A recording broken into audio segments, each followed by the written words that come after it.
வணக்கம் மக்களே, welcome to Soumya TNPSC. இனிமேல் டெய்லியும் நம்மளோட சேனல்ல இருந்து உங்களுக்கு 5 ஆர்டிகல் அப்படிங்கறது படிக்க போறீங்க. சோ வீடியோ ஸ்கிப் பண்ணாம கடைசி வரைக்கும் பாருங்க. கன்ஃபார்ம் இந்த क्वेश्चनங்கிறது உங்களுக்கு எக்ஸாம்ஸ்ல கண்டிப்பா கேட்டுவாங்க. சோ ஆர்டிகல் 14 எதை பத்தி சொல்லுது அப்படின்னு சொல்லி பாத்தீங்கன்னா, சட்டத்தின் முன் அனைவரும் சமம் அப்படிங்கிறது ஆர்டிகல் 14 நம்மளுக்கு சொல்லுது. அண்ட் ஆர்டிகல் 15 எதை பத்தி சொல்லுதுன்னு பாத்தீங்கன்னா, ஜாதி, மதம், இனம், பாகுபாடு இதெல்லாம் காட்டக்கூடாது அப்படின்னு சொல்லுது.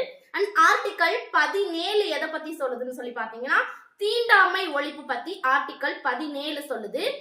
ஆர்டிகல் 44 எதை பத்தி சொல்லுதுன்னு சொல்லி பாத்தீங்கன்னா, யூனிஃபார்ம் சிவில் கோட் அப்படிங்கறத பத்தி சொல்லுது. சோ இந்த யூனிஃபார்ம் சிவில் கோடுங்கிறது ஃபர்ஸ்ட் நம்மளுக்கு உத்தரகாண்ட் மாநிலம் தான் இம்ப்ளிமெண்ட் பண்ணிருக்கும். அதுக்கடுத்து ரீசெண்டா பார்க்கும்போது குஜராத்தும் நம்மளுக்கு இதை இம்ப்ளிமெண்ட் பண்ணிருக்கும். அண்ட் அதுக்கடுத்து ஆர்டிகல் 110 அப்படிங்கிறது பண மசோதா பத்தி நம்மளுக்கு சொல்லுது.